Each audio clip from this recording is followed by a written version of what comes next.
failures as seriously defined on dispensing of existence.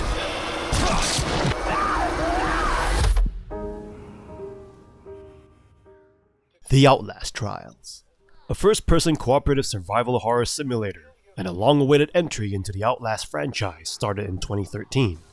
What's the story? How does it play? We'll get into that today.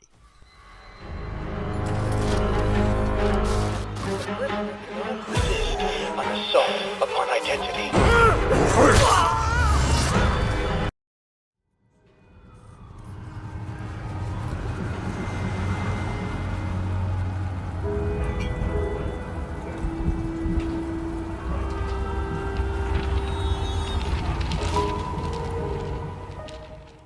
The story.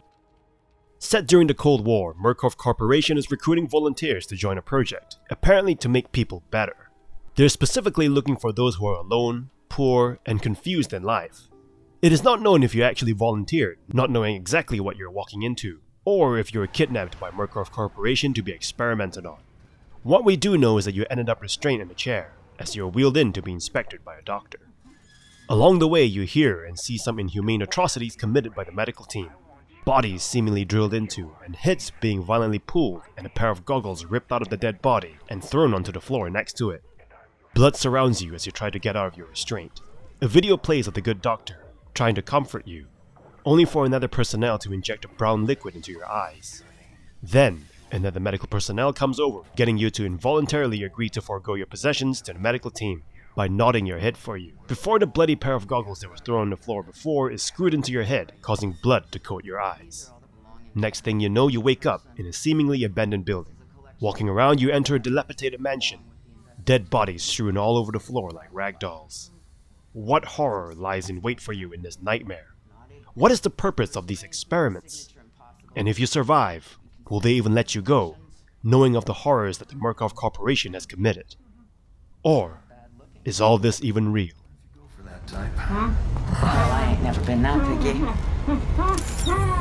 I just hate seeing their eyes.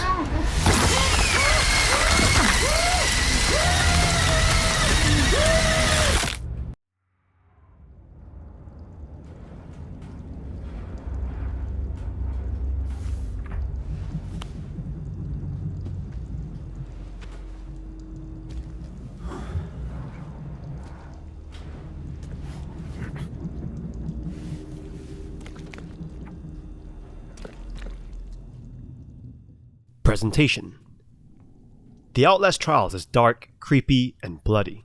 Blood and dead bodies are a common sight as you explore your surroundings. Everything is coated in neutral colored paint, making the red of blood even more pronounced.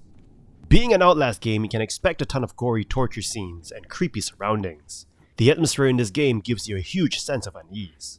Enemies in this game are creatively designed, so you can expect the type of pain that they will unleash upon you if you are caught, like Mother Gooseberry with her sock puppet armed with a drill in its mouth, or Skinner Man with a pack of poisonous psychosis gas.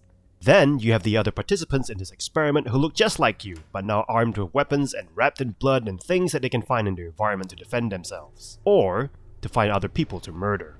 Your character is one that you can create on your own, supposedly how you think you look like. You can choose the face you want, hair, and the kind of voice that you want your character to have. There's also a hub area where players gather, as this is also a cooperative game, and this place looks like something that's ripped out of high security prison with cells and a central hub. Have to forget them.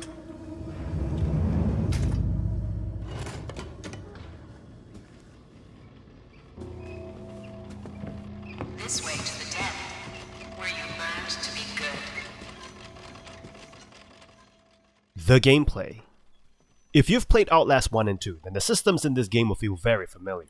Except, instead of holding onto a camcorder, this time the camcorder is attached to your head.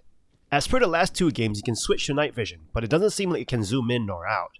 Night vision will consume battery, which is of limited supply in the world, but you need it to see in the dark, as this game has a ton of dark areas for you to go through, so you'll have to search high and low for batteries to explore your surroundings and survive. You have limited inventory slots available, 3 in total, and to give you an idea, a small battery pack will consume 1 slot, so you have to think about what's important and what's not important as you explore the various environments that this game puts you in.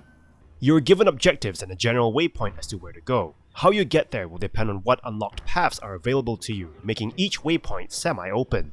Some paths may be locked away till later in the game. Along the way, you'll most likely encounter one of the many psycho killers in this game, like Mother Gooseberry, Skinner Man, or even just another participant gone mad in this murderous game. When you do encounter them, you need to run and hide, as you cannot fight them head on. However, you do have access to perks which you can equip from the hub to help you escape. You still cannot fight them head on, but you can set traps, see through walls for a limited amount of time, or stun them. It seems like there's also a heal rig, which presumably is something that you can use to heal yourself when you get hurt. Otherwise, you'll have to look around for medicine bottles, which seems to be a rarity in the environment. In addition to your health, you'll also be looking out for your sanity. The Skinner Man could spray you with a poison gas that inflicts psychosis on you. To heal yourself off the psychosis, you'll have to look out for an antidote to restore your sanity. Your main weapon though is to sprint into the other direction when you see a pursuer. You have a stamina meter, so you cannot sprint forever.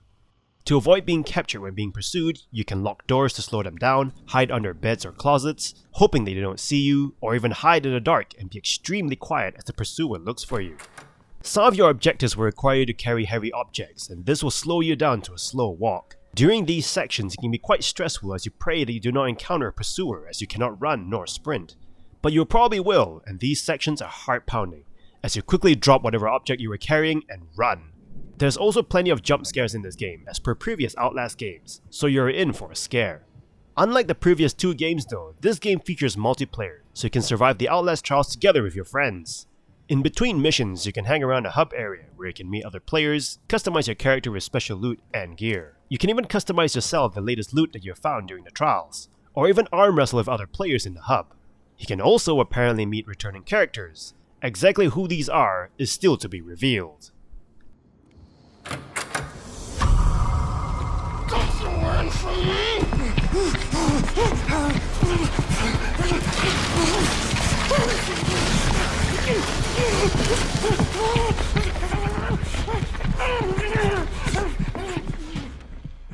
First impressions. I absolutely loved Outlast 1 and 2. I thoroughly enjoyed the gameplay, environment, and the mystery that surrounds the Outlast universe. I wonder how does the Outlast trials fit into the overall narrative. Maybe this is the birth of the gruesome experiments conducted by Murkoff Corporation for the military. The system in this game is unchanged from the previous entries, and that is awesome. I like that you are limited to what you can do, and you have to figure your way out of situations, as you cannot resort to brute force. What's interesting is the multiplayer support. I don't know, things just don't seem very creepy in multiplayer, especially when you get teammates who simply want to finish the game quickly. I wonder how will the multiplayer be like. I'm quite cautious about the Outlast trials. The single player gameplay looks solid, it looks fun, exploring and hiding from pursuers, and the story is intriguing. But the multiplayer component is what I'm careful of. I hope that this game is not a multiplayer only game, as I'll probably prefer going at the trials alone, to be fully immersed into the game, rather than seeing another player teabagging a rotten corpse or do something stupid like jumping around instead of running around. A subjugation of perception. There isn't a release date for the Outlast trials as of November 2022, nor do we know what platforms it will be on, but we do know is that it will be released on the PC. Looks like the wait may have to continue. So what do you think about the Outlast trials? Let me know in the comments below. I'll see you guys in the next video. Upon the experience of personal rebirth.